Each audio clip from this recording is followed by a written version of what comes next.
Bueno, buen día a todos. Muchas gracias por estar hoy presentes. Damos inicio a una de las jornadas de fauna silvestre, jornada que estuvo motivada, potenciada y en gran parte organizada por Ezequiel Condorí, al cual nuestro agradecimiento. Ezequiel es el primer año que nos acompaña en el curso, y a pesar que hace unos minutos se quejó de que hoy iba a despuntar el vicio, lo ha hecho bastante en el curso. La verdad que para nosotros es un cambio de enfoque muy importante. Estamos muy contentos, no solo con su incorporación, sino también con esta nueva visión que se le está dando. Bueno, vamos a empezar la mañana con una disertación a cargo de la médica veterinaria Marcela Ward. En principio, queremos aclarar que Marcela ha dedicado prácticamente toda su vida al trabajo con fauna silvestre. Tenemos el honor de que sea una egresada de nuestra facultad. Es médica veterinaria, directora del programa de salud global de Wildlife Conservation Society para América Latina. Es docente del área de recursos naturales y sustentabilidad de nuestra facultad.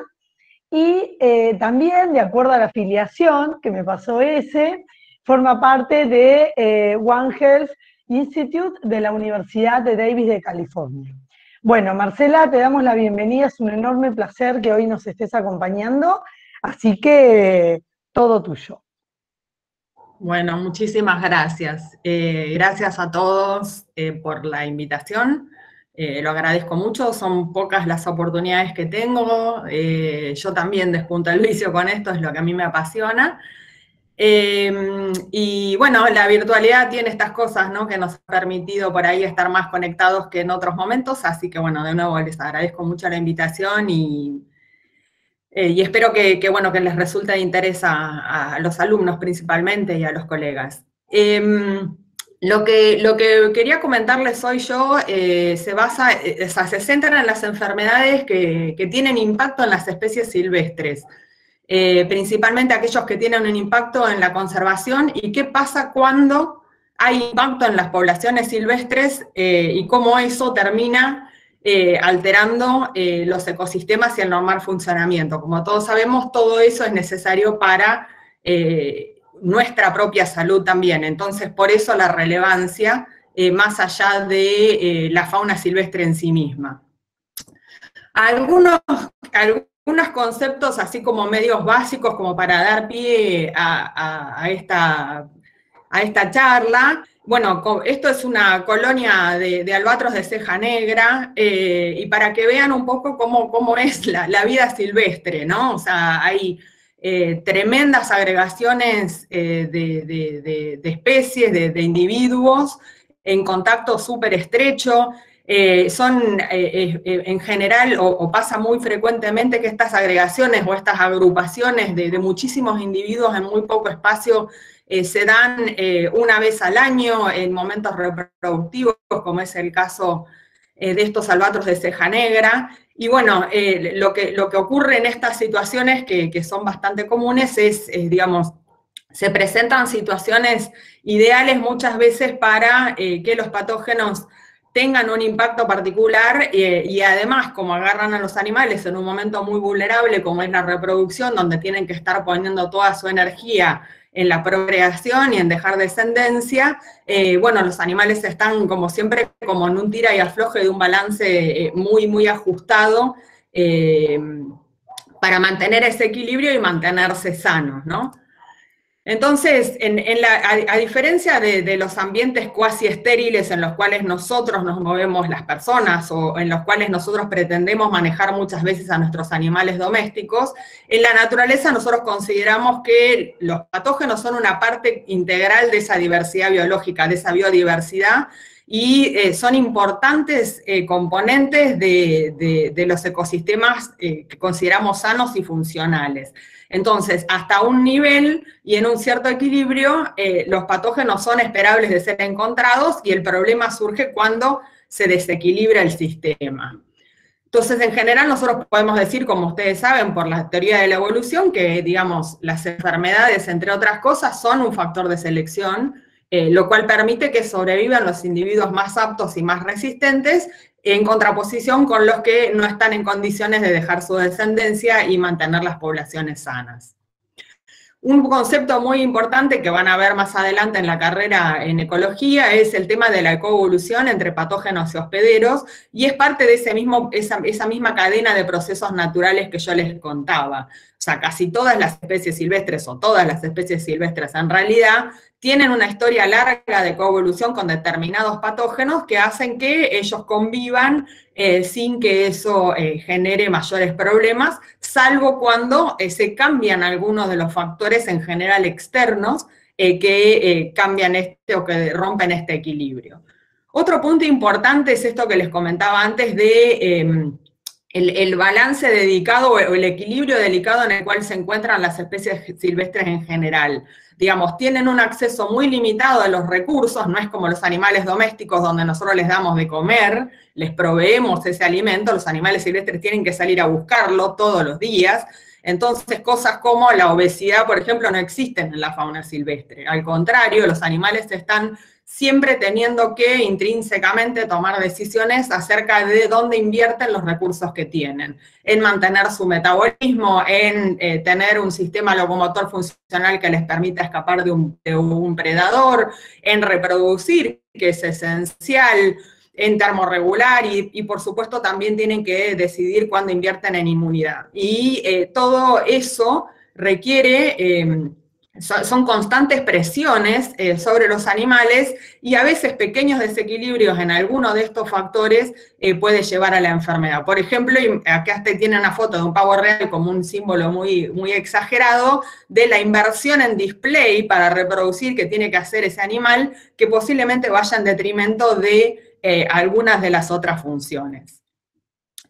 Y lo que les decía es esto, ¿no? O sea, si bien esto funciona, o se espera que funcione en un determinado equilibrio, el problema es cuando hay factores externos, muchísimas veces o casi todas las veces de origen antrópico o relacionado con lo que hacemos las personas, cómo nosotros nos comportamos y cómo modificamos el ambiente, cómo metemos especies, cómo contaminamos, cómo destruimos un hábitat, que van haciendo que lo que nosotros consideramos natural, que es esos ciclos naturales de enfermedad que controlan a las poblaciones, terminan siendo completamente no naturales y generando desequilibrios importantes que muchas veces llevan a mortalidades muy significativas. Entonces, lo que voy a hacer ahora es contarles varios ejemplos de enfermedades que han tenido o que tienen un impacto muy grande en la conservación. Uso casos emblemáticos como para, digamos, que les quede claro el punto, y la mayoría, o todos en realidad, si ustedes se fijan, y voy a tratar de recalcarlo, tienen un vínculo con alguno de estos 5 factores que estoy mencionando acá, o el cambio climático, o la introducción de especies domésticas o invasoras, que muchas veces son silvestres, desplazadas del lugar, las especies exóticas que muchas veces son invasoras, la contaminación o esta destrucción de hábitat. Un punto fundamental que les quiero resaltar, porque por ahí va a parecer que todo es muy fácil en la vida silvestre, es que en realidad tenemos enormes dificultades para investigar causas de muerte y muchísimo más todavía para conocer la epidemiología de muchas enfermedades. Con lo cual, en algunos de los ejemplos que les voy a contar hoy me voy a remitir a decir, bueno, tal mortalidad, tal patógeno se encontró, y no voy a poder decir mucho más acerca de eso, porque en muchos casos son procesos súper complejos que no entendemos siquiera. En algunos otros casos les voy a contar un poquito más de la epidemiología o de los impactos, a lo largo del tiempo incluso, pero sepan que eso lleva una cantidad de trabajo y esfuerzo e inversión enorme, que pocas veces es posible, lamentablemente. Entonces voy a arrancar con uno de los problemas más emblemáticos de conservación, que tiene implicancias ecosistémicas muy significativas, es la de una enfermedad que se llama quitridiomicosis. Como su nombre le indica, es producida por un hongo, el Batrachochitrium dendrobatidis, Lo llamamos BD para cortar, por eso no me trabo, porque estoy acostumbrada a decirle BD porque nadie puede pronunciar todo eso sin trabarse.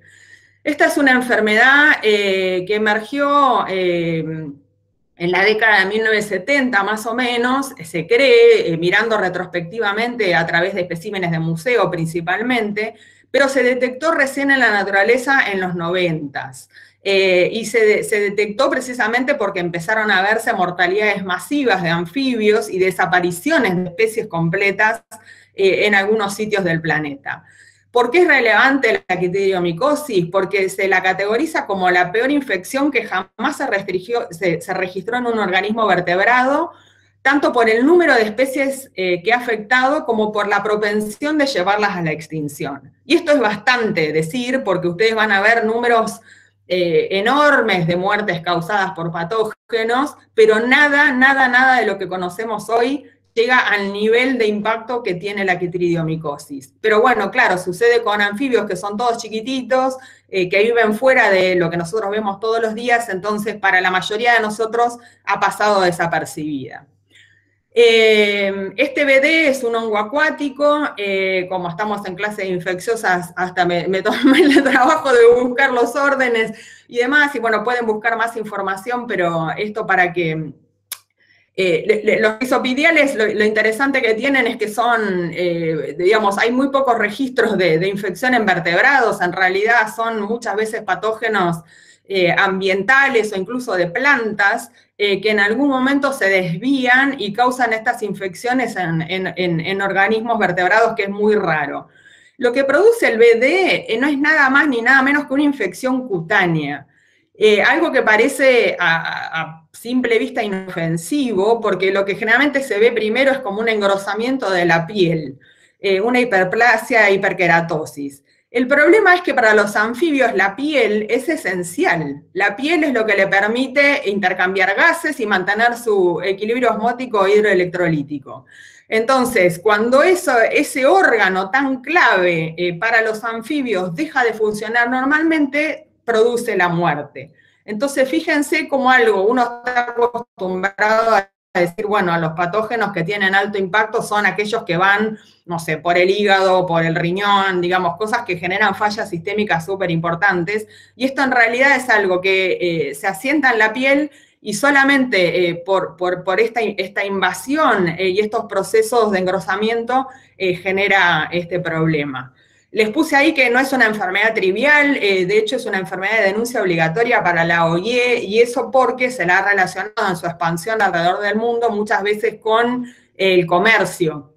En muchos casos por algunas especies de anfibios que se comercializan como alimento y otras principalmente como mascotas exóticas. Pero es una enfermedad de denuncia obligatoria, con lo cual todos los países que son miembros de la OIE deberían estar haciendo vigilancia de quitridiomicosis y reportándola anualmente y, por supuesto, cualquier caso que encuentren. Yo les decía que esta enfermedad ha sido muy severa y es muy severa porque continúa y de hecho ha llevado a la declinación poblacional significativa de más de 500 especies de anfibios, lo cual es aproximadamente una de cada 16 especies que conocemos es afectada por este hongo.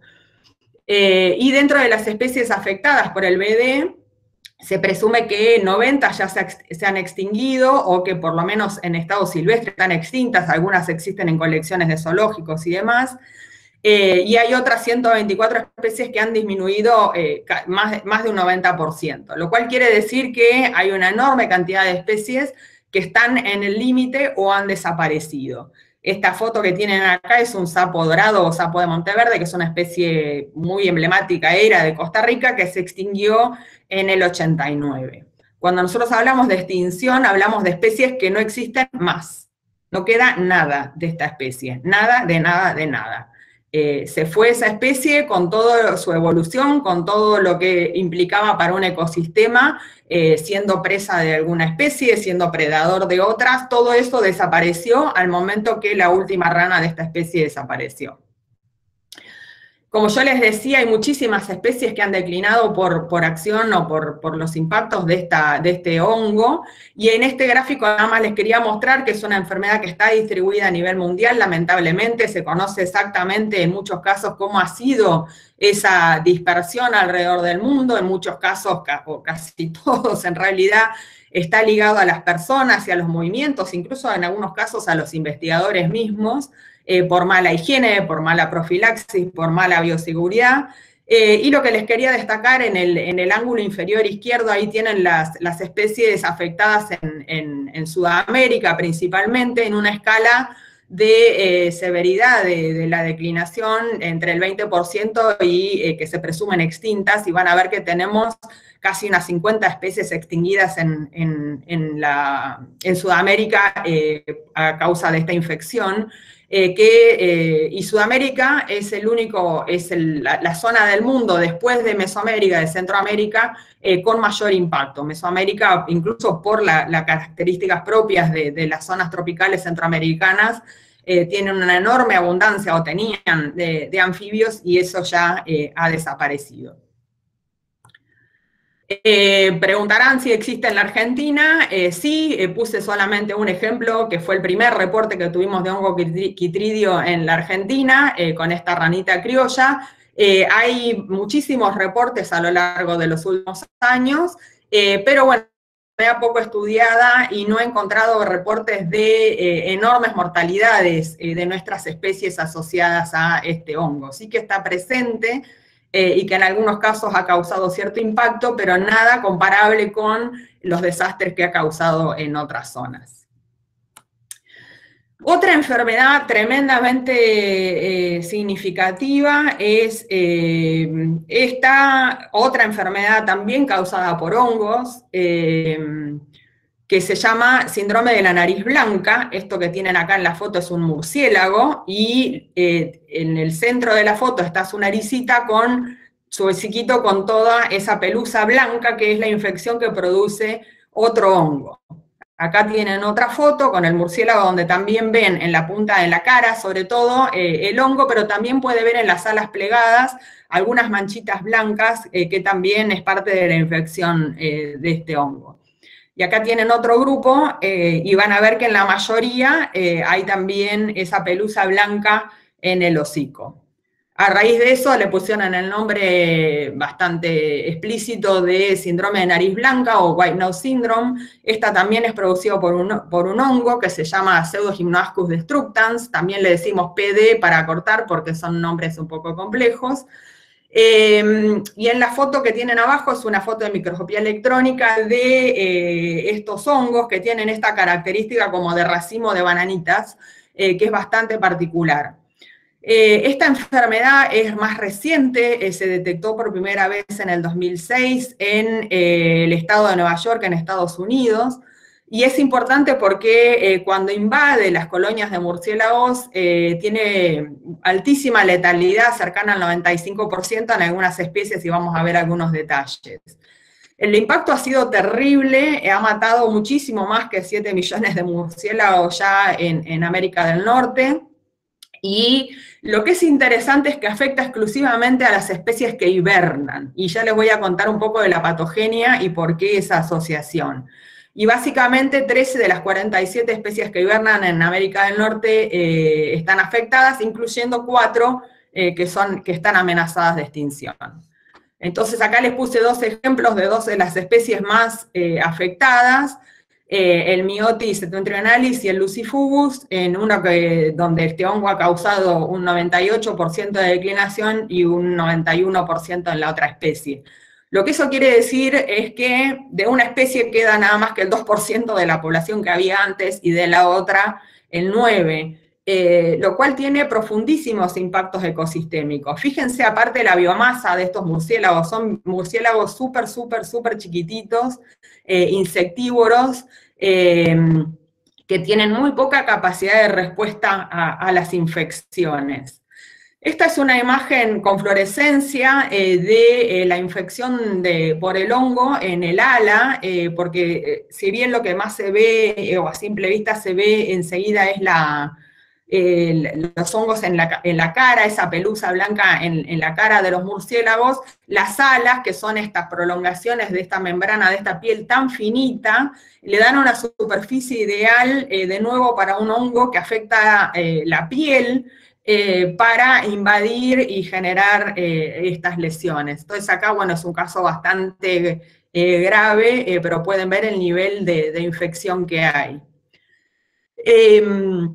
Acá si ven a la izquierda, ahí tienen el murciélago con las alas desplegadas y las flechas señalan los sitios de la infección. En la segunda imagen ven más específicamente las zonas dañadas por el hongo y cómo va destruyendo la estructura de las alas, y en la foto de abajo del preparado del corte histológico pueden ver la invasión del hongo en la epidermis.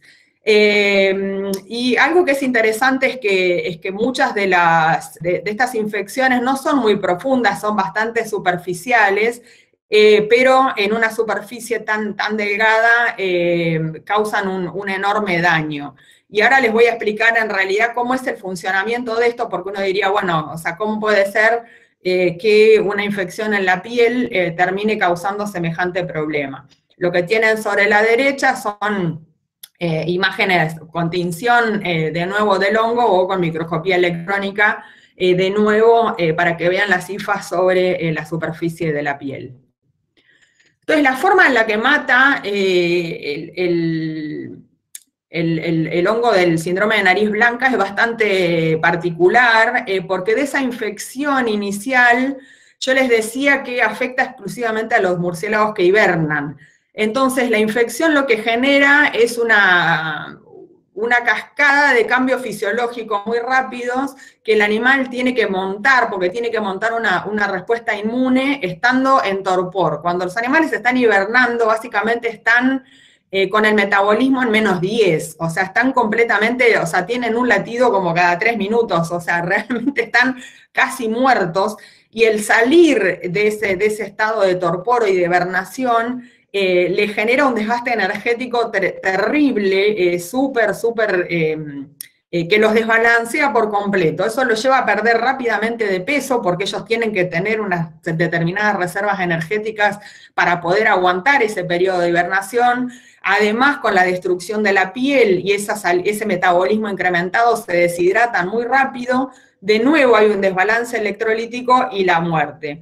Entonces, un proceso de afección de la piel parecido al del BD, con una patogenia diferente, porque en este caso lo que termina matando es la demanda sobre el sistema inmune y el metabolismo de los murciélagos en hibernación, que no soportan el esfuerzo extra que tienen que hacer para recuperarse de la infección. Muchas veces lo que sucede es que los animales entran y salen de este torpor, de este estadio invernal, donde están hibernando, y ese continuo despertar, volver, es lo que termina agotándoles todas sus reservas.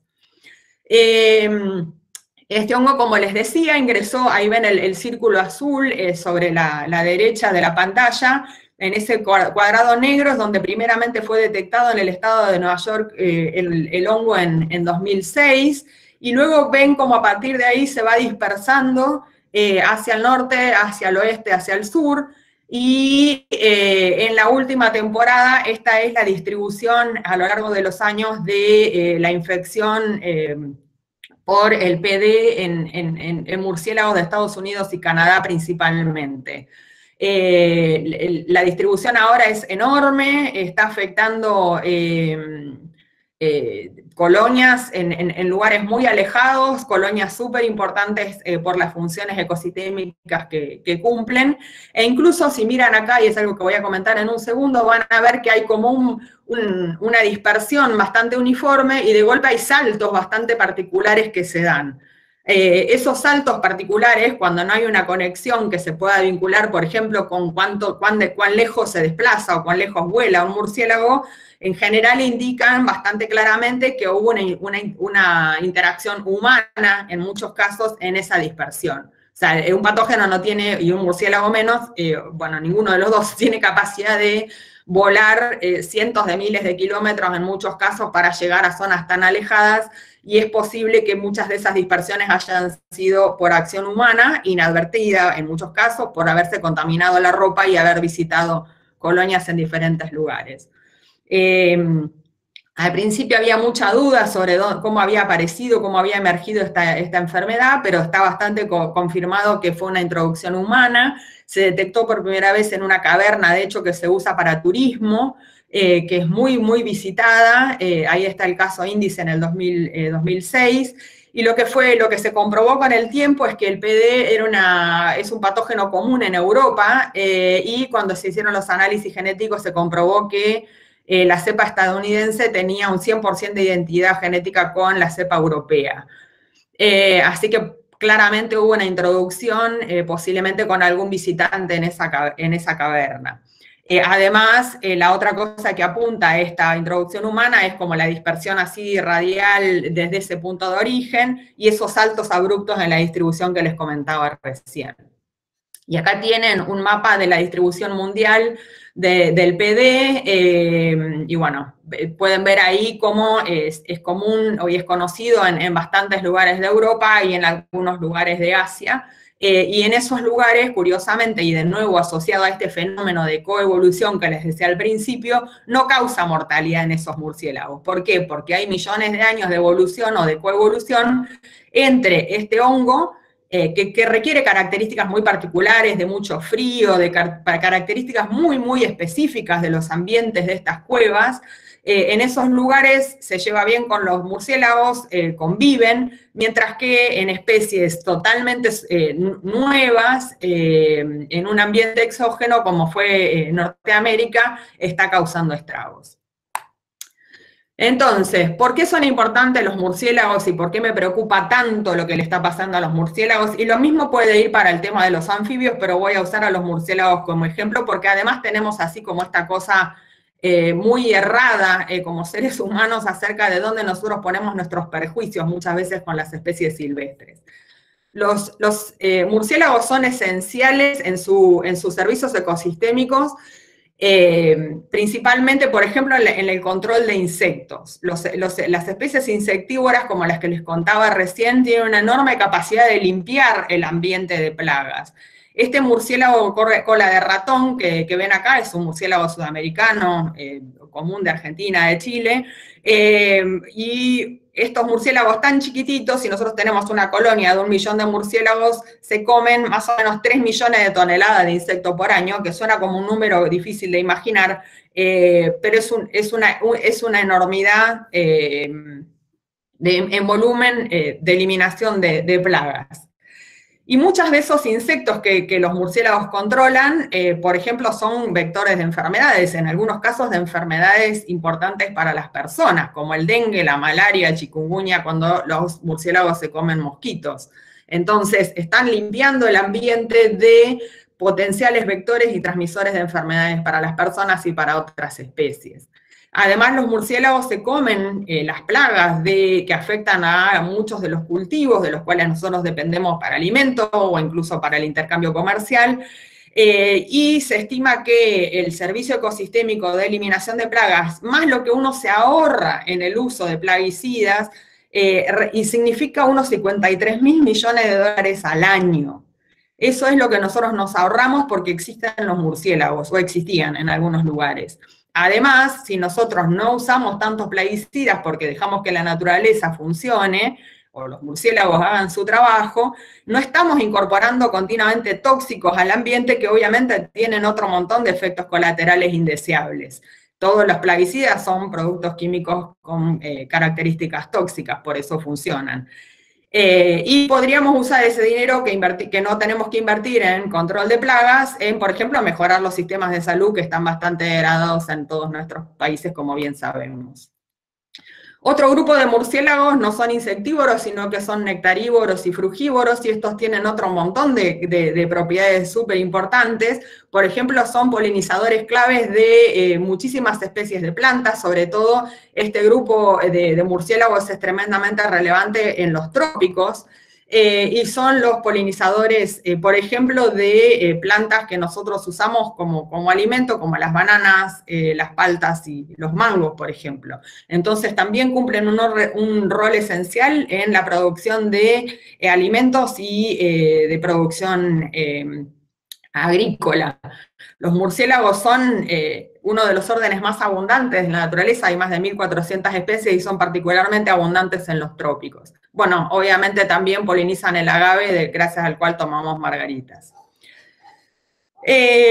También estos murciélagos son fundamentales para la siembra de árboles y la regeneración de los bosques. Un 50%, la mitad de los árboles de los bosques tropicales dependen de los murciélagos para la polinización y la dispersión de semillas. La mitad.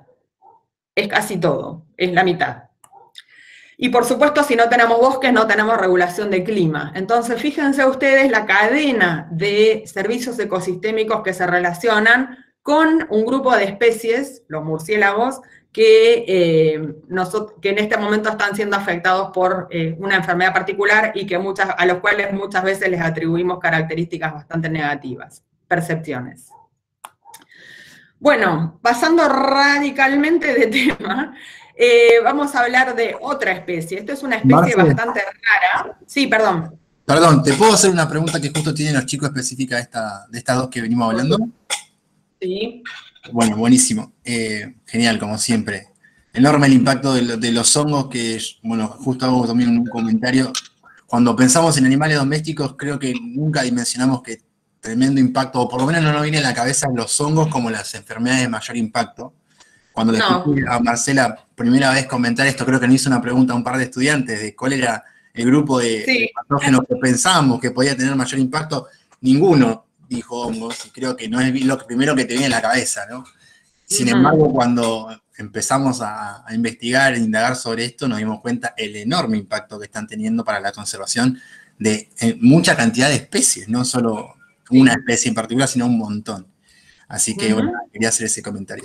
Las chicas preguntan acá, Fiorella, la primera pregunta era si se sabe cómo surgieron estas enfermedades, si se tiene algún tipo de idea sobre eso, y si son zoonóticas. Esa era una primera pregunta de Fiorella. Sí, la emergencia en realidad, como les decía, no son enfermedades nuevas, no son enfermedades emergentes, no hicieron un salto de especies. En el caso de el PD, el de la enfermedad el hongo de los murciélagos, como les decía, es una enfermedad que estaba establecida en Europa, que convive perfectamente con los murciélagos de ahí, y que por una introducción accidental, creemos, a América del Norte, donde había especies susceptibles y ambientes favorables, el hongo se instala ahí y a partir de la dispersión natural de los murciélagos y en algunos casos la gente que visita las cuevas se ha dispersado enormemente causando un impacto tremendo. Entonces, en realidad no es una enfermedad nueva, sino lo que hay es la enfermedad en un lugar nuevo y en especies nuevas. Estos son procesos de invasiones bastante comunes que muchas veces nosotros facilitamos, como les decía al principio de la charla. En el caso de el BD, el Aquitriomicosis, en realidad no se sabe tanto. Se han encontrado registros en especímenes de museo de muchísimos años, incluso principalmente en el sur de África, donde hay especímenes de museo de los años del 1900, más o menos, 1920, 1930, donde se cree que hay indicios de hongo quitridio. Entonces, de nuevo, se cree que un poco por factor humano sea asociado a la investigación, a la exploración, al turismo, o en muchos casos al intercambio comercial. Hay muchas especies de anfibios, como les decía, que se venden muchísimo. O sea, no les traje los números ahora porque no era el eje, pero el tráfico de anfibios como mascotas exóticas y después para alimento, de hecho hay criaderos de ranas para las patas de rana, ancas de rana y esas cosas, mueven muchísimo mercado en muchísimas partes del mundo. y se ha rastreado la dispersión del hongo Chytridio a través de estos mecanismos de intercambio comercial también. Entonces, de nuevo, no son enfermedades nuevas, lo que han encontrado son nichos nuevos y especies nuevas, y el Chytridio fundamentalmente hizo estragos una vez que entró a las Américas, principalmente a Centroamérica, y desde ahí se dispersó con gran impacto también hacia Sudamérica. Y ese impacto diferencial se da en ciertas formas por las diversidad de especies que naturalmente ocurren en estos lugares. Colombia, por ejemplo, tiene la mayor diversidad de anfibios del planeta. Entonces, bueno, un hongo como estos que entran en un lugar así está como en condiciones ideales de causar impactos grandes. Así que bueno, esos son los orígenes de estas dos enfermedades. Y como bien dice Ezequiel, bueno, ahora hay un hongo que se llama B-Sal, que es un pariente del Chytridio de los anfibios, que está afectando a las salamandras, que está causando mortalidades muy importantes en Europa. Y hay un temor enorme de que entre a Estados Unidos, porque las salamandras son otro grupo de anfibios con funciones ecosistémicas enormes. Y bueno, ya se han hecho cantidad de trabajos, análisis de riesgo, tienen montado un sistema de vigilancia enorme para detectarlo pronto y poder frenar cualquier invasión posible, porque básicamente destruiría ecosistemas enteros esa introducción. Entonces,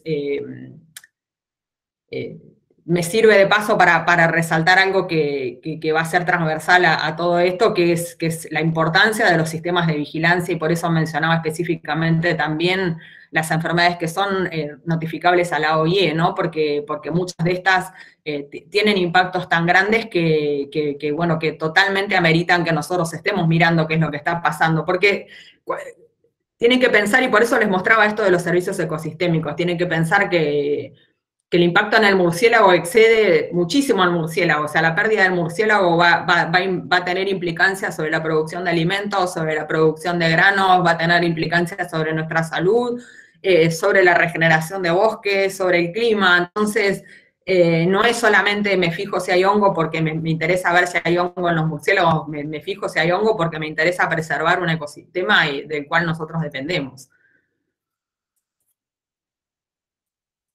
Es clave tener esa mirada sistémica y que muchas veces nos falta. Nosotros venimos desde el área este año y pues, en la facultad en general también en ecología, siempre intentando que tengan esa mirada. Como veterinaria, en realidad como cualquiera, ¿no? Deberíamos tener una mirada sistémica de todo en lo que de alguna manera tomamos una decisión. Porque totalmente. Esto es lo que termina pasando. Nosotros vemos una pequeña parte de la imagen, pero eso influye en el todo, ¿no? Sí.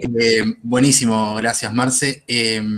Bueno. Y hay otra preguntita, y la última. Sí.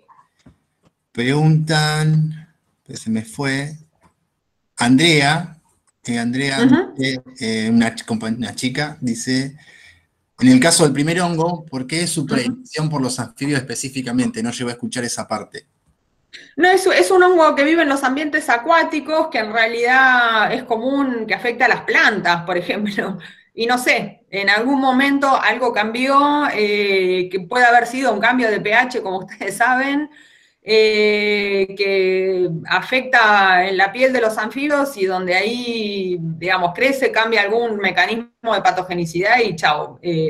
No se sabe bien cómo es. Hay muchísima gente alrededor del mundo tratando de entender bien cómo funciona bien la quitridiomicosis y cómo fue que de golpe se tornó tan patogénica. Hay cantidad de desarrollos de biocidas y cosas así,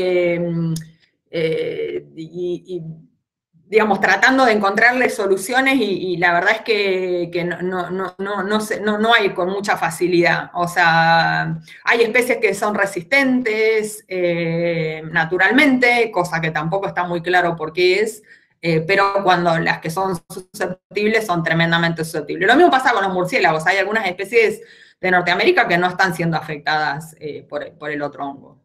Muchas veces tiene que ver específicamente con características de la historia natural, como por ejemplo en el caso de los murciélagos que hibernen o que no hibernen, o con características propias de las reservas energéticas, el tamaño y cosas así. Pero bueno, no se sabe los detalles. Perfecto, más podemos seguir si querés. Bueno, voy a seguir, por ahí voy a empezar a pasar medio rápido. Pero bueno, les quería traer el dato del antílope saiga porque es un bicho raro, como pueden ver en esta foto, es una especie que está críticamente amenazada, solamente se encuentra en Kazajstán y tiene algunos relictos poblacionales en Rusia y Uzbekistán, hay una subespecie en Mongolia, ha ido declinando muy significativamente en sus poblaciones a lo largo del tiempo, de ser una especie abundante en los 70 con 2 millones de individuos, llegó a haber menos de 50.000 en 2009, sobre todo en la población de Kazajstán. Tienen la suerte de que, como la mayoría de los ungulados, cuando los dejamos en paz se reproducen y no tienen ningún problema y tienen un altísimo nivel de reproducción y se recomponen y se recuperan cada vez que les pega algo, pero en los últimos tiempos vienen particularmente afectados por enfermedades. En mayo del 2015 hubo una mortalidad enorme en Kazajstán que afectó unos 200.000 antílopes saigas. Eso fue una reducción del 80% de esa población local y básicamente se perdió el 60% de la población del mundo en solamente 3 semanas. Entonces acá va una pregunta para ustedes, a ver si tienen alguna idea de qué puede matar tan rápido y tanto en un ungulado. A ver. Bacteria, virus. Andrés dice una enfermedad emergente, un virus. No necesariamente. Fiorella dice La mayoría creo que no le voy a hablar de ninguna enfermedad emergente hoy, son todas conocidas, nada más que cambian de lugar y cambian de especie. Virus, dicen todos los chicos. Bueno, sorpresa, no. Nuestra querida Pasteurella multocida. La Pasteurella es una enfermedad que muchas veces se combina con algunas otras, es un patógeno, perdón, que tiene una enorme capacidad letal, generalmente produce mortalidad muy rápido, sobreaguda, 24, 48 horas, en general en menos de 24 horas. Acá los animales los veían tirados y al rato ya estaban muertos, con fallas sistémicas generalizadas, invade muy rápidamente todos los órganos y tejidos y, bueno, en este caso fue un brote de Pasteurella, obviamente encontraron algunos otros patógenos, que es muy común, porque a veces hay otras cuestiones que están ahí subyacentes, pero la otra cosa que fue interesante de este brote, además del hallazgo de la Pasteurella, fue que fue gatillado por factores ambientales. Y esto no es raro, no es excepcional y es cada vez más frecuente. ¿Esto qué quiere decir? Que cuando de golpe hay sequía, o llueve demasiado, o los animales están todos apilados, o hubo algún factor ambiental, o hubo mucho frío, o fue un invierno poco frío y después una primavera agradable, digamos, empieza a haber una cantidad de desequilibrios climáticos que muchas veces están influenciando cada vez más estos grandes eventos y la ocurrencia de eventos de esta determinada, enormes características. Entonces, piensen que acá de nuevo perdimos el 80% de la población de este lugar, el 60% de la población mundial de esta especie, solamente con un brote. En un momento, en 3 semanas, fue ese nivel de mortalidad. La otra cosa importante que les quería decir con este caso, que no es tampoco poco común, como les decía yo, es muy difícil investigar, imagínense llegarse hasta Kazajstán. Acá se pudo hacer una investigación porque había equipos que ya estaban en algunas de las zonas que pudieron tomar muestras, pero básicamente toda la investigación se hizo en base a poquísimos individuos. Es muy difícil tomar muestras de los animales en condiciones relativamente frescas, es muy difícil después analizarlas. Acá se demoraron meses en poder exportar estas muestras y mandarlos a centros diagnósticos de cierta complejidad. Bueno, hay una innumerable cantidad de factores que ojalá después tengamos un poco de tiempo también de conversar. Cuando veníamos de esta cosa y se estaban recuperando los de Kazajstán, ocurre un brote, no puse el año acá, creo que fue 2017 o 2018, en Mongolia, en la población de antílope saiga de Mongolia, donde se muere el 25% de la población de este lugar. Ahora, en este caso el patógeno fue otro. A ver, ¿qué se les ocurre? De nuevo, una población, una mortalidad súper abrupta, que también mató como 4.000 antílopes en un ratito. En este caso, ¿qué podría haber sido? Hay bastante nieve, vean alrededor en la foto. Están pensando. Después de la pasteurela es obvio que queden pensando, porque es bastante... Milagros dice, ¿carbunclo? Ah, es una buena opción, no, en este caso no. De hecho hubo brotes, no sé si se acuerdan, unos... en renos en los últimos años se está viendo brotes del carbunclo que son espantosos porque en realidad es porque el permafrost, las capas de hielo continental se están descongelando por el cambio del clima en el norte de Rusia y están aflorando las esporas de carbunclo y están causando desastres, matando cientos de miles de renos. Imagínense si el cambio climático tiene impacto. Ahí tuvieron ayuda porque la vimos esa. Ajá. Bueno, en este caso fue la peste de los pequeños rumiantes. ¿Alguien sabe qué es esto? ¿Qué virus?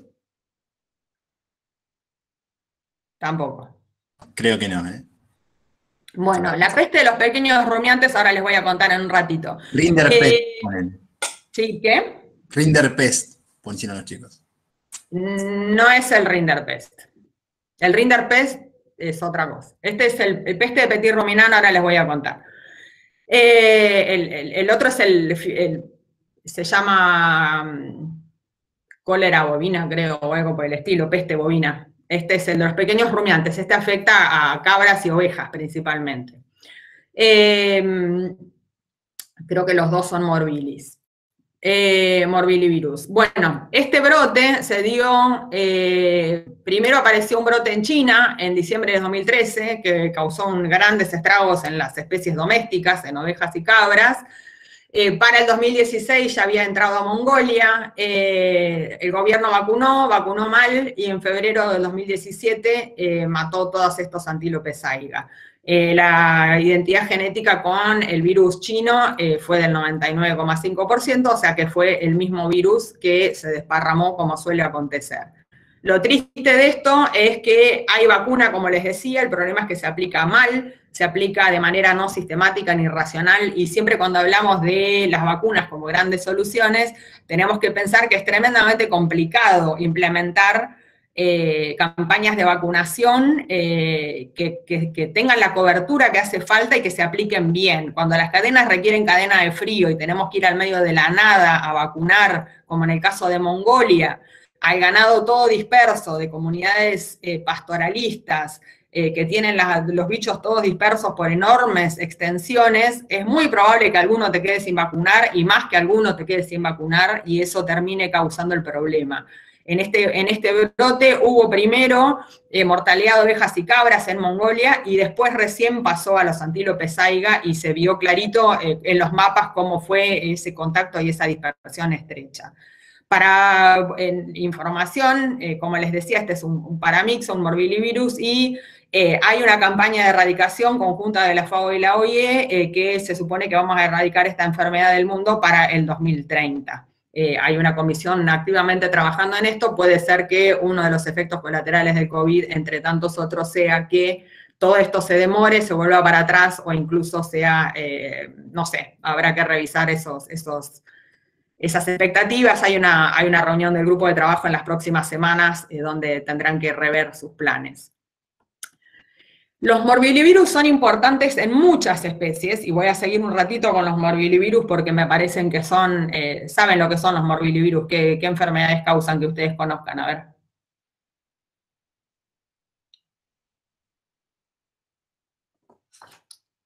Moquillo, dicen. ¿El moquillo en qué especie? Moquillo canino. Exactamente, el moquillo canino es uno, el rinderpest que decíamos antes era otro, el peste de Petit Ruminant es otro, y el moquillo canino o el distemper canino tiene parientes en el mar que son el distemper de los fósidos y el distemper de los cetáceos. Originalmente se pensaba que era la misma cosa, porque un primer brote con gran mortalidad que hubo en el lago Baikal, en Rusia, en Asia, fue originario en distemper canino, pero con el tiempo se empezó a ver que había, con las herramientas moleculares que tenemos ahora, se empezó a ver que eran directamente virus diferentes. Entonces, esto que tienen acá es un evento relativamente reciente, desde el 2000, principalmente, que afectó focas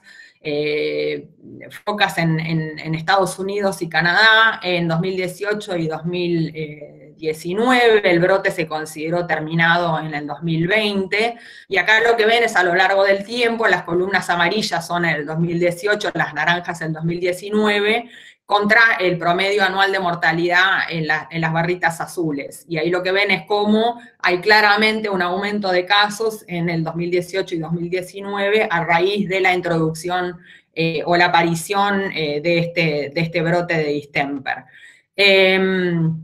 Lo interesante, bueno, en este caso se murieron más de 3.000 focas, principalmente de focas grises y focas del puerto. Y lo interesante del distemper es que es como ustedes saben, un morbillivirus humano, ¿cuál es? Que ustedes conozcan. Sarampión, dicen. El sarampión, exactamente. ¿Y cuál es uno de los grandes problemas que tiene el sarampión? ¿Por qué nos ponemos tan preocupados cuando hay un brote de sarampión?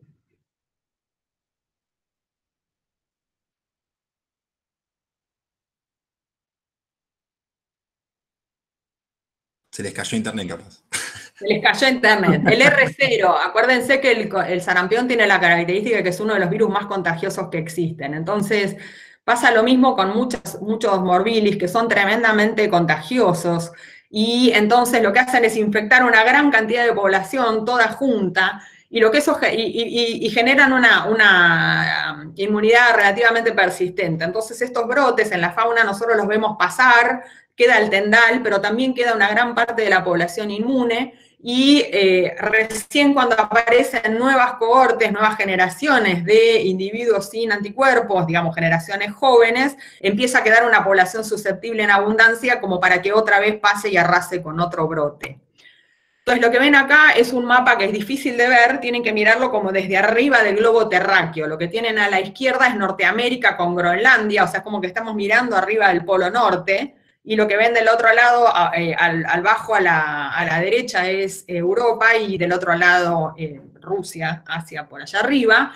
Y entonces lo que tienen acá son marcados diferentes lugares donde ha habido brotes de distemper desde el 88, que fue el primer grande, el que está abajo a la derecha, perdón, que afectó de nuevo focas grises y del puerto, en Europa, que causó una mortalidad enorme y fue la primera vez que se diagnosticó al distemper de los fósidos específicamente como el virus causante, y desde ahí se han visto todos estos otros brotes en diferentes momentos, y en algunos ustedes ven claramente cómo se van repitiendo, lo que yo les decía, ¿no? Pasa algo en el 98, en el 2004 vuelve otro brote. ¿Por qué? Porque hay una nueva generación o varias nuevas generaciones que no tienen inmunidad, y una introducción del virus, porque los bichos se mueven de un lugar a otro, genera de nuevamente estos brotes. Lo mismo abajo en el de Europa, en el 88 de nuevo en el 2002, y son relativamente recurrentes, empiezan a aparecer con periodicidad. Y esto está facilitado, esto es un estudio que hicieron algunos compañeros míos hace poco, donde está facilitado, digamos, estas emergencias, en estos casos se las llaman así porque en realidad cambian de lugar y de especies. Esto es foca del puerto y las nutrias marinas del norte de Alaska. Esto es el reporte de la introducción del virus de distemper de los fósidos en el Pacífico Norte, donde no estaba descrito antes, y esto se hizo con estudios serológicos retrospectivos enormes, y lo que se ve es que hay una asociación súper directa. De nuevo lo que tienen acá es esa foto del Polo Norte mirado desde arriba, con la circulación de algunas de las especies de los fósidos, y la circulación que les permite ahora la falta de hielo al irse con el cambio climático, achicando el casquete polar, lo que empieza a pasar es que las migraciones de estos individuos, de estos animales, que antes eran imposibles porque tenían barreras de hielo geográficas infranqueables, ahora pueden trasladarse. Y acá lo que tienen, por ejemplo, en la otra imagen es ese rectángulo rojo agrandado, y lo que ven son individuos positivos por PCR o por serología de diferentes especies, justamente interactuando Rusia con América del Norte, Alaska y Canadá. Entonces, estos contactos estrechos que empiezan a aparecer con la transmisión de cepas de un lugar al otro, que dan lugar a grandes problemas posiblemente en el futuro. Es relevante el morbillivirus para nosotros también. En el 2017 hubo una mortalidad de una especie de delfín, el delfín costero, que es una especie muy, muy rara, que vive en los estuarios y las costas de Brasil. Acá en este brote se murieron más de 200 delfines, ocurrió específicamente en la zona sur de Río de Janeiro y se extendió un poco más al sur, y tuvo consecuencias poblacionales muy grandes. Es una especie poco conocida y bastante amenazada. Y de hecho hoy de Katia Grosch, la misma autora, me llegó el reporte de un diagnóstico en una orca en Brasil del último año. Este es el delfín, el Sotalia guyanensis, que es una especie endémica nuestra, y bueno, es una de las especies más amenazadas del Atlántico Sur de delfines, con lo cual esto puede llegar a ser una tremendamente mala noticia, tanto para este delfincito que ya está muy presionado por sus hábitos, por dónde vive, tan costero y tan estuarino. Hay mortalidades enormes por causas humanas adentro de la cuenca del río Amazonas anualmente. Hay matanza intencional y demás, así que bueno, el agregado del morbillivirus posiblemente no es para nada una buena noticia, y habrá que ver qué pasa si eso sigue hacia el sur. No quiero dejar de mencionar que también en la fauna, así como los morbillivirus, también tenemos estas enfermedades tan comunes para nosotros en el mundo veterinario, como la influenza tipo A o la influenza aviar. En los mamíferos marinos es muy común, principalmente en los fósidos. En el año 2011 hubo un brote bastante significativo afectando focas de nuevo en el noreste de Estados Unidos. Fue una cepa H3N8 que tenía casi todos sus componentes ancestrales en patos, específicamente en el que está en la fotito ahí. Pero bueno, esto no es un evento aislado. Como ven, ahí les puse algunas otras cepas aisladas de mamíferos marinos, principalmente de focas, y los brotes que causaron en diferentes momentos. Como sabemos, los virus de influenza aviar que encontramos en la fauna silvestre son reportables a la OIE cuando son H5 o H7, sean de alta o de baja patogenicidad, con lo cual ese evento del H7N7 de los 80 hubiera sido reportable hoy. Pero bueno, después a partir de ahí nunca más han ocurrido con ese tipo de cepas. Pero bueno, de nuevo, los virus de influenza son enormemente plásticos, mezclan componentes en su genoma de un montón de especies, y bueno, y tienen una capacidad enorme de adaptarse de las aves a los mamíferos, y entre los mamíferos las personas. Con lo cual este sí sería zoonosis. Y me estoy dando cuenta que en la pregunta de los hongos no había respondido a la parte de la zoonosis. No, ninguno de esos hongos es zoonótico que se sepa, y esta es la primera de las que estoy hablando que es una zoonosis conocida. Todas las demás no. Esta sí es una zoonosis, pero en realidad es una enfermedad transmitida por vectores. ¿Sabe qué enfermedad produce la Yersinia pestis?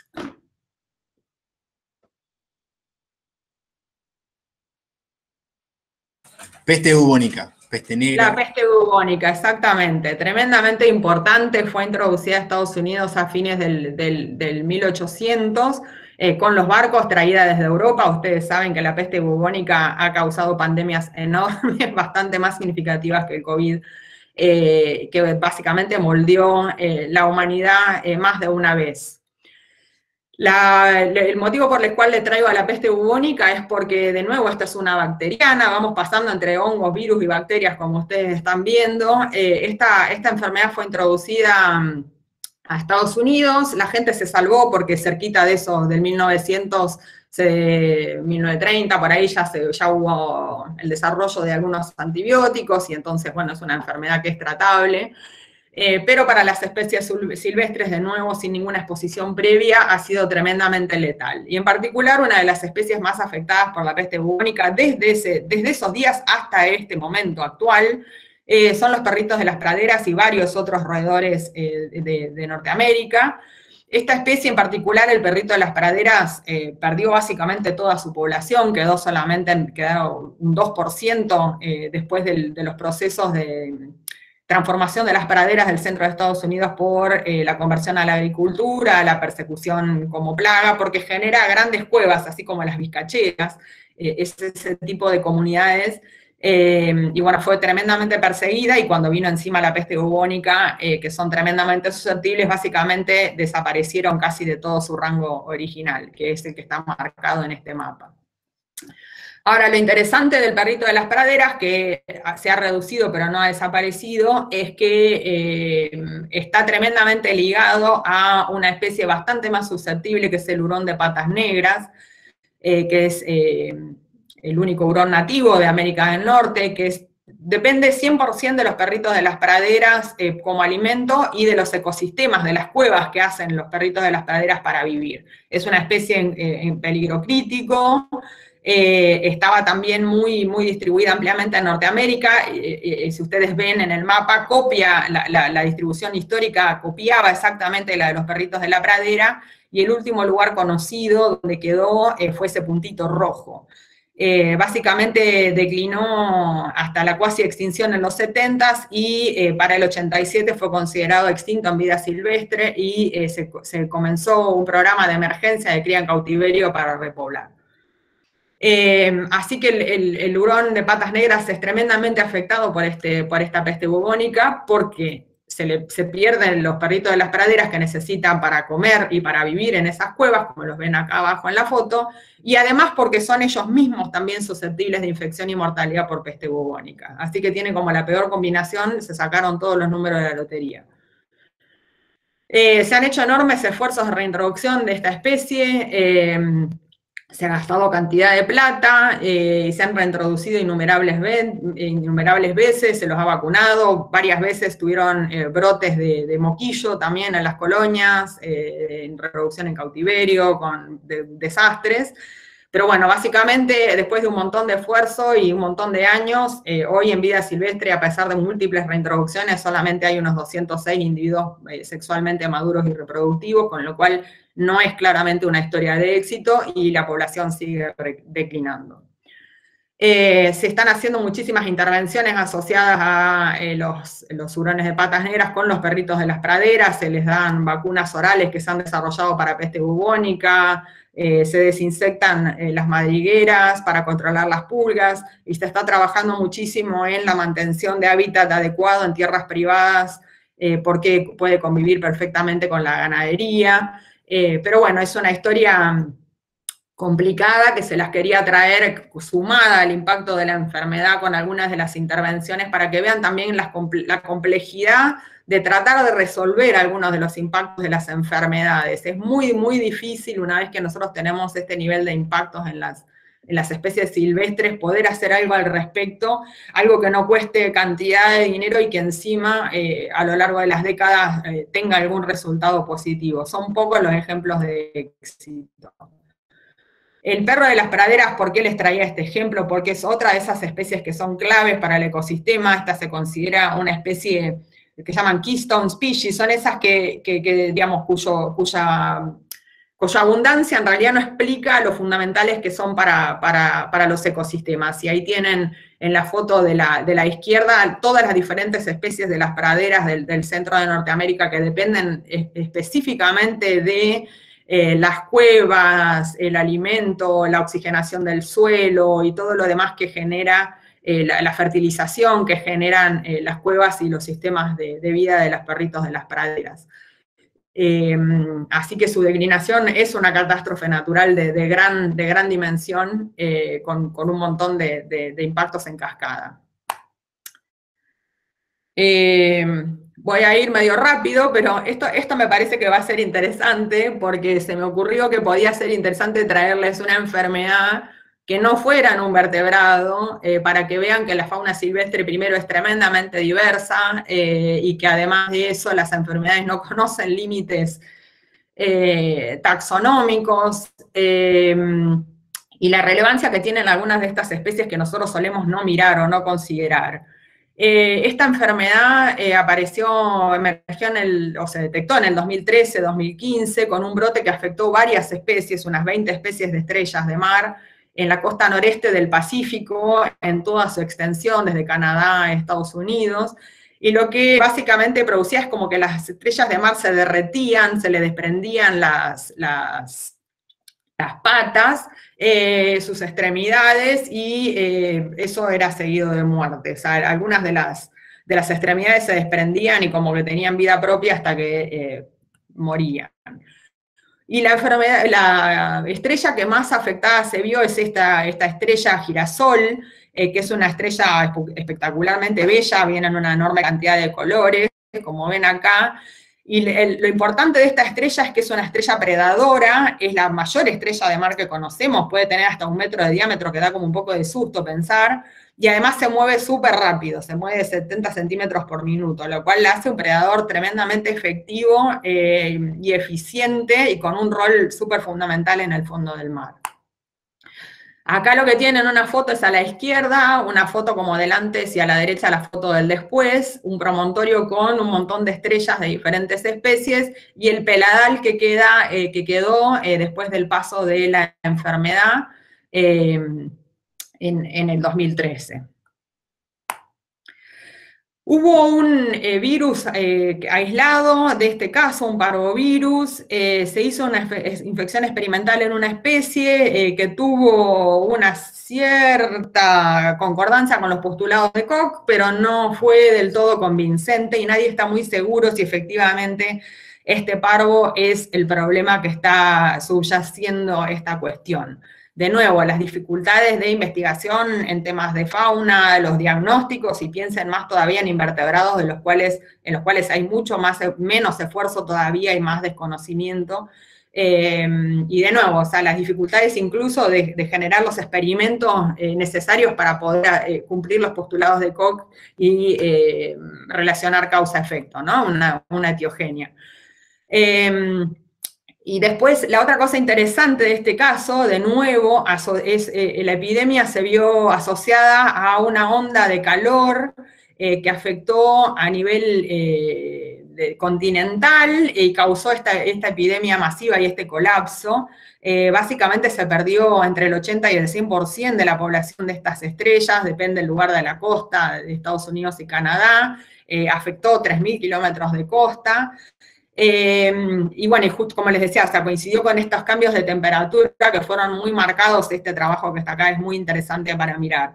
Y bueno, la pérdida de estos predadores en los intermareales tienen consecuencias enormes. Acá tienen de nuevo una foto, arriba la del antes, abajo la del después. Lo que pasó es que una de las principales presas de las estrellas estas son los erizos.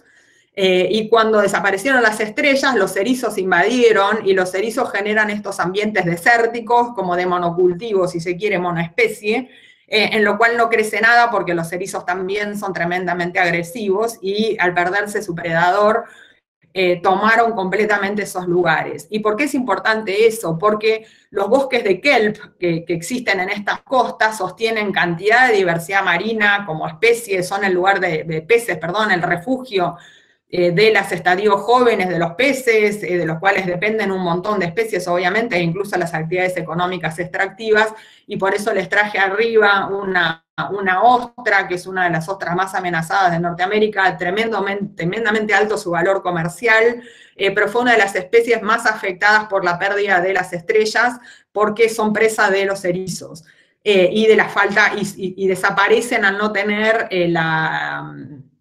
la estructura del bosque de kelp protectora de las semillas de las ostras que dependen de esos sustratos para generarse y para crecer.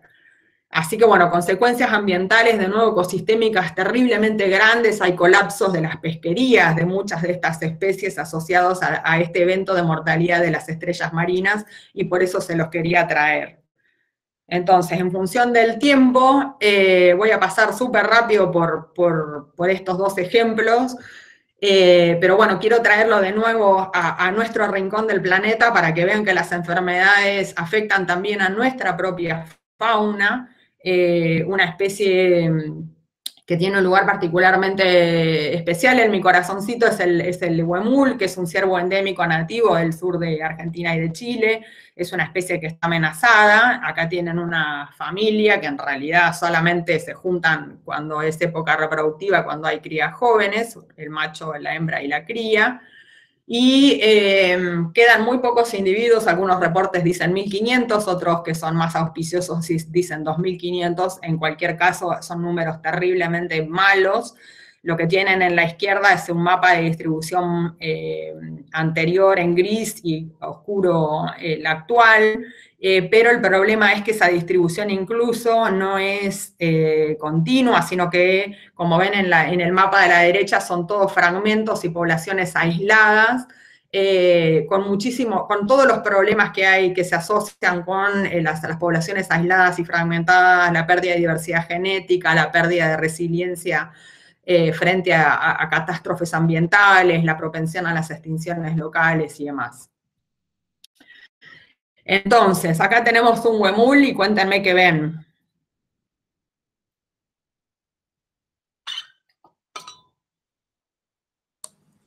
Agustina dice edema. Bueno. Fiorella dice linfonódulos agrandados. En general no describimos el hallazgo patológico, describimos lo que vemos, pero bueno. Digamos, la causa podría ser edema, pero lo que estamos viendo es otra cosa, ¿no? Claro. Adenitis, linfonódulos agrandados, un ganglio inflamado, preguntan. Acá tienen otros. ¿Eso les recuerda alguna enfermedad que conozcan?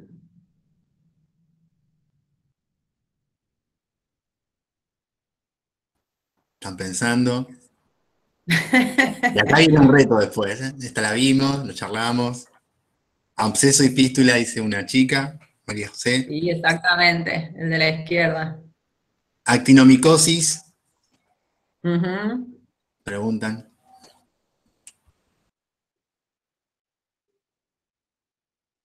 Bueno, esto es linfadenitis gaseosa ovina. ¿Saben quién lo produce? ¿Es una bacteria, un virus, un hongo?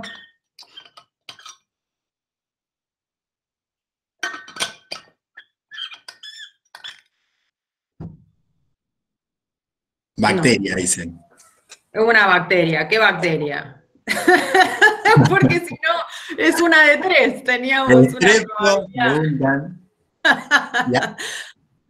Y ya la estoy anotando para el parcial, ¿eh? Esta la vimos. Corynebacterium pseudotuberculosis, dicen ahí. Corynebacterium pseudotuberculosis, efectivamente. Lo interesante de este caso, lo interesante y triste, es que es una enfermedad que está afectando a los huemules en Chile. Este es un animal joven, el que tienen en esta foto, con tremendo impacto. Los animales no necesariamente mueren, pero si estudian un poco de linfadenitis gaseosa van a ver que el problema no son estos linfonódulos afectados que están cerca de la piel y que explotan, digamos, se abscesan y se fistulizan y drenan. El problema es que esta linfadenitis, este Corynebacterium, produce estos mismos abscesos internamente, en órganos internos. Y yo he visto pulmones que dan pena, e hígados, o sea, los animales van desarrollando estos mismos abscesos y procesos purulentos internos, y terminan, bueno, en estados terribles de caquexia y demás, y bueno, que obviamente los llevan a la muerte. Entonces, Lo terrible de esta enfermedad es que cuando la vemos de afuera podemos intervenir. De hecho, en Chile, que es donde esto está pasando, principalmente en una reserva que se llama Cerro Castillo, se captura a los animales, se les drenan los abscesos, tiene el problema ese drenaje de que el material purulento que sale de ahí es una bomba de Corynebacterium, que solamente dispersa la enfermedad. Cuando eso ocurre naturalmente, contamina todos los pastos de la zona, o la vegetación. Los huemules, sobre todo los machos, para marcar su territorio, rascan las astas contra las ramas, entonces es un mecanismo de transmisión por fomite bastante importante. Se cree que de esa misma manera posiblemente se la agarraron de las ovejas a través del rascado o la lastimadura sin querer con los alambrados. Y bueno, es una enfermedad que está teniendo un impacto muy grande en Chile, y que no sabemos muy bien dónde va a terminar. Lamentablemente las vacunas se hacen autovacunas, no hay una vacuna específica, la vacuna no es obligatoria, tampoco es una enfermedad de denuncia obligatoria, con lo cual tampoco tenemos idea real de la prevalencia, solamente se denuncia a veces, ocasionalmente en matadero. Los ganaderos son bastante reticentes a hacer cosas, muchas veces está asociado con el mal manejo del instrumental en la esquila, porque se pinchan a los abscesos purulentos, eso drena y contagia. Entonces es una enfermedad que tiene muchísimos desafíos para atender, y parece una nada, una bacteria más, que en realidad no produce ni una muerte aguda ni sobreaguda, ni mucho menos, pero a veces estos procesos lentos, crónicos, insidiosos, son igualmente terribles, ¿no? Y pueden generar problemas de impacto poblacional bastante grandes. Para cerrar voy a ir por otra, que la iba a hacer más larga, pero ya no me queda tiempo, porque yo me entusiasmo hablando con esto y me pasa siempre. Pero bueno, esto es una descripción de una enfermedad podal que describimos en el huemul. Esta es una investigación en la que yo participé y me frustré bastante, como con todas. Esto lo vimos en un... Sí. Perdón, metele tranquila que estamos para eso. Tenemos tiempo. Bueno, pobres chicos. Bueno, este es un brote que nosotros investigamos en un parque que se llama Bernardo O'Higgins, que es lo que tienen acá en el mapa de la derecha. Ven dónde está ese parque, es el parque más grande de Sudamérica. Son 3,5 millones de hectáreas, es enorme. Obviamente es una zona quebrada de fiordos, totalmente inaccesible. Pero bueno, para el huemul es un relicto, es el lugar donde hay mayores densidades de toda su distribución en Argentina y en Chile. Y los lugares donde nosotros vimos los casos son los que están marcados con esos circulitos amarillos, que son esos fondos de saco, digamos, donde terminan los fiordos contra los hielos continentales. Básicamente del otro lado de esta marca roja, que es el Parque Nacional, está la Argentina, todo eso es hielo continental en el medio, y la población más cercana a estos puntos es esta, que es Puerto Edén. Es una población muy chiquita, que hay menos de 200 habitantes, muchos son descendientes indígenas cahuéscar, que básicamente se dedican a la pesca. Pero bueno, es una islita diminuta que no tiene ni siquiera calles ni vehículos. Tiene una pasarela de madera que conecta a las casitas, para que se den una idea del nivel de pueblo del que les estoy hablando. Y lo aislado que es esto. Esto está a 2 días en transbordador desde Puerto Natales, y más o menos la misma cantidad de días o un poco más desde Puerto Montt, si vienen desde el norte en lugar desde el sur.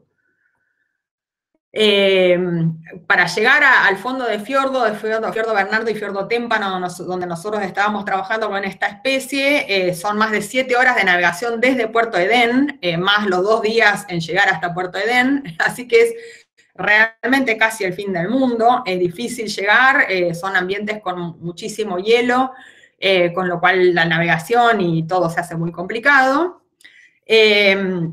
Obviamente frío, obviamente es húmedo, y bueno, son estos lugares increíbles, llenos de glaciares y de bosques, ¿no?, de nativos de Notofagus. En los 3 valles donde nosotros encontramos casos o que investigamos fue el Valle Bernardo, el Valle Huemules y el Valle Catrasca. Había guardaparques en esta zona desde el 2002. ¿Qué más les iba a decir? Y ganado hubo solamente en el Valle Huemules, se introdujeron por los pobladores del lugar ilegalmente. En el año 91 metieron 18 vacas, eso se hizo vagual, y para el 2001 ya había una densidad de arriba de 30 vacas por kilómetro cuadrado. Se hizo una enorme campaña de control en el 2004 y se logró erradicar lo que se cree fue la mayoría, pero no estamos seguros si se sacaron todos. Esto es el Huemul, para lo que vean lo que es el ambiente, con muchísimo hielo. Lo que está atrás es un glaciar que genera barreras infranqueables muchas veces para pasar de un sitio al otro en esta zona.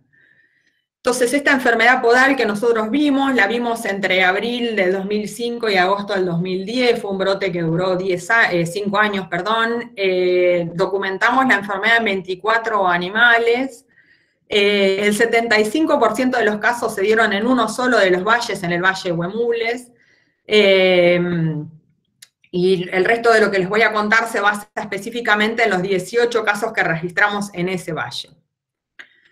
Entonces, ¿cómo se presentó la enfermedad? Acá tienen las fotos. Básicamente todos los animales tenían signos clínicos similares, pero lo que había era como una bastante variación en el grado de severidad. Y lo que veíamos era claudicación, había inflamación de los tejidos blandos, que podía afectar a una o más patas, y se veía en la zona proximal a la pezuña, justo por arriba, a veces en el rodete coronario o incluso en el espacio interdigital.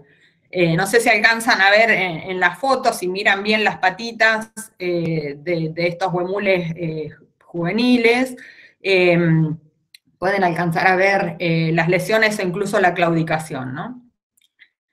Esta es una foto más cerca, o varias fotos más cerca de diferentes casos, y lo que vimos fue que hubo algunos casos que sorpresivamente, de lesiones bastante menos graves que esta, obviamente, en estadios iniciales resolvieron y remitieron de forma espontánea y completa, los animales se recuperaron, pero la gran mayoría de los casos evolucionaron hacia estas formas muchísimo más severas, que fueron bien proliferativas, estas especies de coliflores que vemos acá. En muchos casos muy supurativas, había mucho olor a podrido, un olor muy fétido, y con una pérdida total o parcial de la estructura de las pezuñas. Entonces, ahora la pregunta para ustedes vendría a ser, ¿cuáles son los diagnósticos diferenciales que se les ocurren, o qué harían ustedes, o qué pensarían ustedes si ven esto, con todo lo que les conté? Dicen Dichelobacter nodosus, Fusobacterium. Fusobacterium. Sí.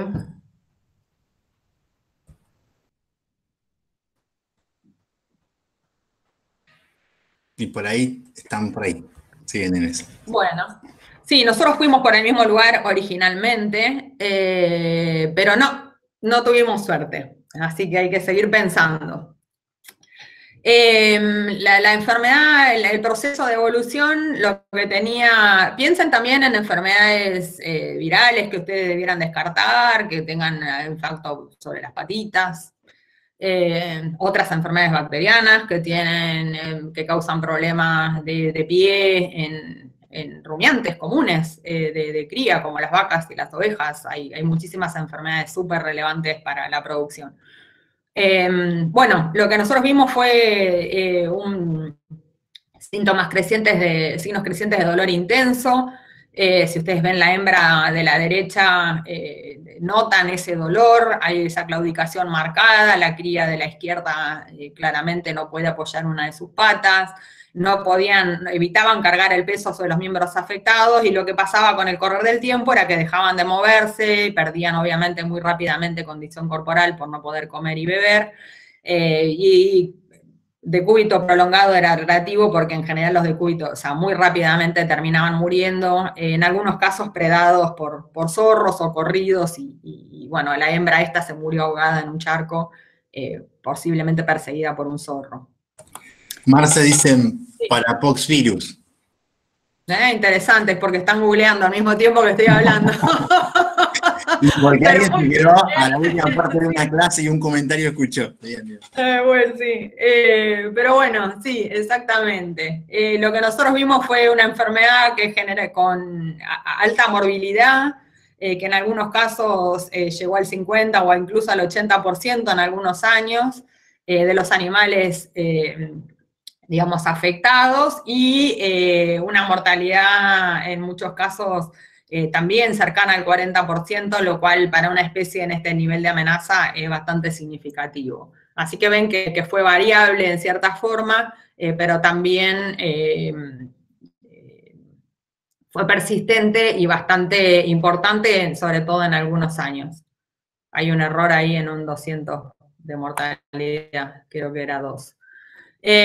Bueno, un poco de información adicional es que no encontramos casos en otros valles hasta el 2018, que ahí encontramos algunos casos, o sea, como yo les decía, estaba en el Valle Huemules, el que está en el medio en el mapa, y la pregunta del millón era si el ganado y los huemules se solaparon en algún momento en tiempo o espacio, y la verdad es que no, pero bueno, tampoco conocemos exactamente cuántos son capaces de moverse los huemules. En el mapa que tienen ahí tienen las curvas de nivel como para ver los obstáculos incluso topográficos que hay para el desplazamiento. Aunque uno pueda caminar a cierta distancia en línea recta, digamos, si tiene una montaña o un glaciar de por medio, eso puede ser difícil o imposible. Y bueno, y la otra cosa importante es que nosotros cuando se removió ese ganado en esa campaña de control, no se vieron estas mismas lesiones en ese ganado. Si bien nadie estaba mirando específicamente, nosotros entrevistamos a los cazadores y a los organismos y a las personas del SAC que trabajaron, y nadie había notado estas enfermedades en las patas de las vacas, que digamos, a toda vista, si hubiera sido algo que estuviera presente, por lo menos con la misma severidad que en los huemules, se tendría que haber visto, porque es imposible no ver semejante cosa. Entonces, estos son nuestros diagnósticos diferenciales, en realidad fueron los que ustedes dijeron, más algunos más. Hay una dermatitis muy expandida ahora en Estados Unidos con algunas especies de ciervos causadas por treponemas, pero en realidad son polimicrobianas, donde hay diferentes especies de treponemas al mismo tiempo y otras espiroquetas, y esto se está viendo bastante en varias especies domésticas también.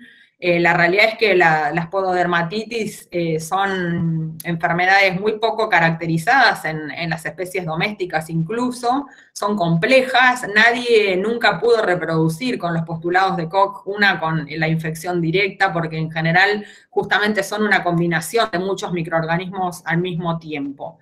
Entre las virales que nosotros consideramos estaba la aftosa, el pox o parapox, y los virus papiloma, que en realidad era lo que los chilenos estaban más convencidos que era, y fue para donde primero orientaron la investigación. En todos los casos, lo que nosotros notamos es que si bien había sintomatología o signos similares y lesiones similares, incluso en los hallazgos histopatológicos, había diferencias muy importantes en cuanto a dónde se localizaban las lesiones y lo severas que eran las lesiones en los huemules, a comparación de lo que se ve con todas estas otras enfermedades en las especies domésticas. Bueno, nosotros a partir de una única muestra que terminamos teniendo de un taco en parafina, de una muestra de histopatología, igual pudimos hacer algunos PCRs con tremendas limitaciones por la cantidad de pares bases que pudimos obtener a partir de ese tejido tan degradado, pero pudimos identificar con un PCR que incluía muchos poxvirus. Finalmente pudimos hacer una detección después de varios intentos. Encontramos treponemas también, y tengo hasta las fotografías y la tinción de plata, pero eran todas superficiales, no había invasión invasión profunda de los tejidos, con lo cual, y además todos los PCRs a treponemas nos dieron negativo, con lo cual nunca pudimos comprobar que hubiera una asociación directa. Este parapox que encontramos presentó una similitud muy alta con el virus de estomatitis papular bovina y con otras cepas de pseudo-cowpox, que es una enfermedad también común del ganado, que ha causado enfermedad en ciervos en algunas otras partes del mundo, sobre todo en Europa y Nueva Zelanda. Confirmamos la presencia del virus con microscopía electrónica, y lo que vemos acá son características, estas fábricas virales que se llaman así, y viriones son muy típicas de los parapox. eso nos dio un poco más de fuerza a este diagnóstico. Hicimos algunos esfuerzos de blasting y de técnicas de pansecuenciación y de estas cosas donde uno mete una muestra y mira todo lo que hay en el universo, y eso nos dio todo negativo. Puede ser por alguna falla en la sensibilidad del mecanismo o porque los amplicones que teníamos, los fragmentos de ADN o ARN eran muy, muy chiquititos. Entonces, en conclusión, solamente 6 minutos tarde, esta fue es una enfermedad que tiene un enorme impacto para la conservación del huemul. Tuvimos enormes limitaciones en la investigación, ya les digo, o sea, todo esto terminó trabajándose a partir de una muestra de un taco de parafina, y para hacer esos últimos PCR despegábamos el corte de parafina teñido de los vidrios, porque eran las únicas muestras que teníamos. Y bueno, la moraleja de este caso es que felices de haber llegado a algún tipo de diagnóstico, pero resalta, como casi todos los ejemplos que les di, que hay que mejorar muchísimo el monitoreo y tener sistemas de respuesta rápida, más colaborativa para eventos futuros. Tuvimos muchísimos problemas con acceso a las muestras en este caso, con poder hacer una investigación coordinada. Existen muchos problemas todavía con el abordaje de las enfermedades de la fauna, porque terminan siendo de todos pero de nadie, y no está muy claro dentro de las estructuras de salud de los diferentes países, incluso el nuestro, muy bien a quién le corresponde hacerse cargo y liderar en este asunto, con lo cual muchas veces depende de la voluntad de investigación o de conservacionistas o de la academia, y bueno, son todos sistemas bastante imperfectos que terminan generando muchas veces que no se resuelvan del todo estas cosas. Acá está el artículo que publicamos, que ya googlearon varios, así que felicitaciones. Bueno, y con esto voy a cerrar, así que quedo para preguntas, no sé el tiempo que tengamos, pero debemos estar todos necesitando un recreo. Genial, Marce, muchísimas gracias, impecable como siempre. Y me sumo a esto último que decía, yo siempre que puedo se los cuento, lo digo, lo menciono en las clases, y justamente esto de lo de las parafinas lo había encontrado en otro caso que estuve preparando para ayer. Estuvimos charlando sobre otra enfermedad y justamente lo que destacaban en el paper era que como no había muestras, tenían que utilizar la misma muestra para histopatología, desarmarla y usar, y yo le decía, bueno, esa es una de las grandes dificultades, como muchas que hay en fauna silvestre, para poder arribar a un diagnóstico, y muchas veces nos vamos a quedar ahí con él, y no sé, creo que fue por ahí. Sí, sí, y bueno, y la importancia de gente muy testaruda como, como algunos de nosotros, que no se da por vencido nunca, porque hasta el técnico que nos hizo la microscopía electrónica, la verdad que le haría un monumento, porque él también raspó vidrios y levantó esas cosas, y bueno, y le puso muchísimo esfuerzo. O sea, ustedes saben lo difícil que es preparar las muestras para microscopía electrónica, y bueno, todo. Sí, todo el mundo que colaboró lo hizo con el mejor espíritu, y aún así tardamos un montón de tiempo en llegar a la causa, con un montón de diagnósticos cerrados en el camino y, bueno, incompletos y demás. Así que, sí, una deuda que nosotros tenemos todos pendientes es reforzar estos sistemas de monitoreo, porque nos perdemos cantidad de cosas. O sea, estoy segura de que, bueno, todo el tiempo nos pasan cosas. En estos días murieron 3 ballenas francas y 2 ballenas sei a lo largo de la costa argentina, las 3 francas en la provincia de Buenos Aires, las 6 en Río Negro y Santa Cruz. Y bueno, nadie fue a hacer una necropsia, no tenemos ninguna muestra, y bueno, y así nos perdemos de saber qué es lo que está pasando. No voy a decir que es morbillivirus, porque para nada me parece que sea eso, pero digamos, ¿qué pasa cuando aparezca eso y nosotros no lo detectemos, no?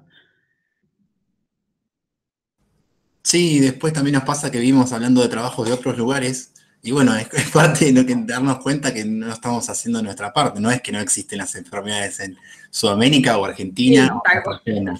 Es que no lo estamos buscando. No somos un agujero estéril aislado del planeta. Claro, exactamente. Bueno, en parte buenísimo. Si tenés tiempo, te puedo robar unos minutitos más. Tengo acá un par de preguntas que las dejé. Tamara preguntaba, cuando estábamos hablando sobre los hongos, si hay medida de prevención para evitar la diseminación a otras partes del país. No sé si se refería a Khitridio o al White Nose, pero era su pregunta. Sí, sí, bueno, digamos, como todo lo que hacemos con la producción, lo mismo aplica para la vida silvestre, o sea, la bioseguridad es un idioma universal que todos debiéramos hablar. Así como ahora nos lavamos las manos obsesivamente y nos cubrimos la cara para no diseminar un patógeno como el COVID, lo mismo debiéramos hacer siempre con nuestras prácticas productivas y también cuando vamos a los espacios naturales o sobre todo cuando como investigadores, por ejemplo, manipulamos individuos silvestres. Así que sí, la forma de no dispersar es con buena higiene y bioseguridad y usando los elementos de protección personal que además de protegernos a nosotros, impiden la diseminación de patógenos. Así que eso es nada más, no hay ninguna recomendación más extraña que la buena bioseguridad. Perfecto. ¿Llegás a leer ahí, Marce, o te lo leo yo si no hay pregunta? Dice André. Dice, ¿cómo imaginás que puede fomentarse la comprensión profunda de estos vínculos entre la fauna y la funcionalidad de los ecosistemas, considerando ese descrédito generalizado por estos temas y por algunas especies como los anfibios o los murciélagos? Sí, bueno, estas cosas que estamos haciendo, la verdad es que digamos, esto que ustedes están haciendo hoy en esta clase es parte de ese proceso. O sea, a mí me parece que todas estas cosas terminan resumiéndose en la educación y la información en cierta forma. O sea, si nosotros conocemos lo indispensables que son los murciélagos para cada cosa que consumimos y hasta el clima que nos modera, bueno, posiblemente empecemos a cambiar nuestras actitudes, percepciones, y esfuerzos y direccionamiento de conservación. Y lo mismo debiera ocurrir hacia los estamentos de los tomadores de decisión, por supuesto, con mayor sentido. Nosotros lo llamamos en las escalas actuales de la encrucijada en la que estamos con los temas de biodiversidad y las enfermedades emergentes y la pandemia actual, nosotros lo llamamos cambios transformativos, ¿no? O sea, cambios profundos de comportamientos humanos que son necesarios para empezar a revertir un poco estas cosas. Pero bueno, poner en valor estas especies de las cuales no solamente las ignoramos, sino que si podemos las aplastamos, es como que, sí, bastante importante. Así que bueno, yo en primer lugar felicito la iniciativa de ustedes como cátedra de tomar estos temas, de insertarlos en la facultad de veterinaria donde debieran haber estado siempre y bueno, meterlos en todos los ámbitos en los que uno pueda porque es imposible seguir pensando que nosotros como especie vivimos en una burbuja. Tal cual.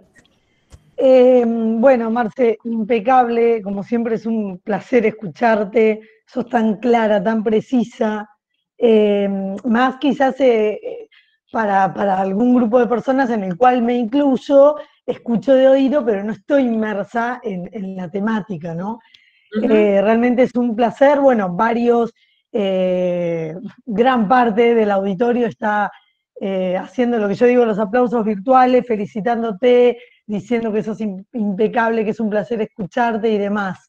Así que por nuestra parte, más que agradecidos que te hayas tomado este tiempo en visitarnos. Y quedó un comentario pendiente de Flor, que dice que ella vive en Santa Clara y hace como 3 años que aparecen ballenas muertas para esta época.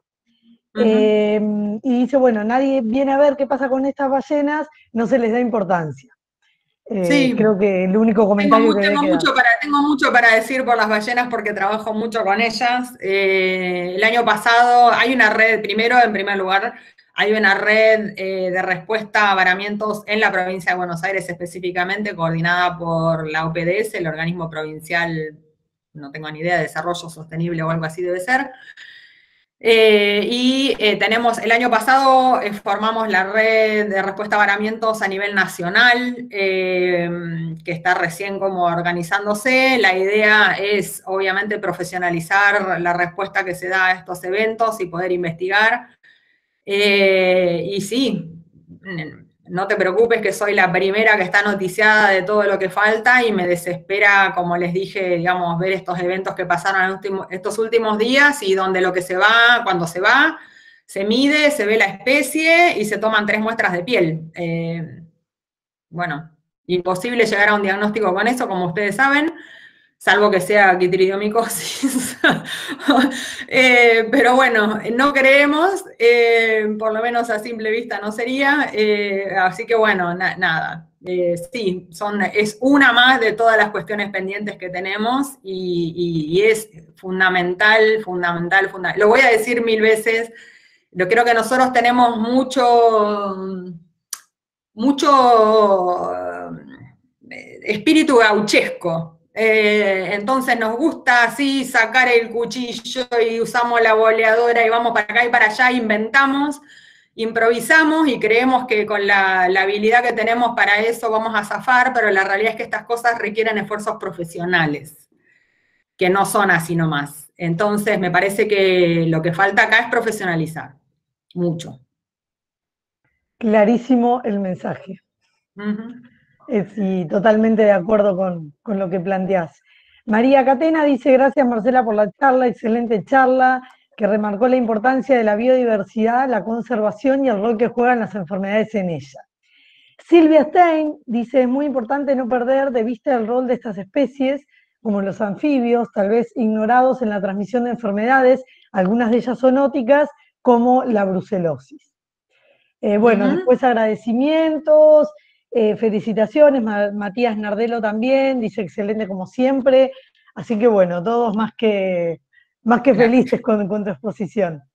Sí, son todos muy gentiles. Bueno, y Marce Orozco, que te estoy viendo, qué lindo.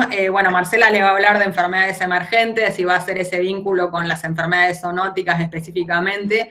Así que no es accidente, o sea, no es por omisión, ahí está, no es por omisión que yo no las he nombrado, sino que Ezequiel muy hábilmente se paró para que no nos superpongamos y nosotras también hablamos para estar seguras de que no íbamos a estar repitiendo las cosas porque no hay cosa más aburrida que eso. Así que no es accidental, yo no es que no desconozco la zoonosis, sino que específicamente las evité. Está todo fríamente calculado.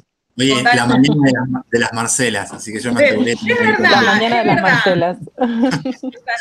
Es así. Bueno, y si quieren le damos paso entonces a Marcela Orozco, ¿les parece? ¿Quieren que hagamos un pequeño recreo de 5 minutos de bueno, baño? Habíamos dicho 1:30, pero claro, si quieren... ¿empezamos 1:30?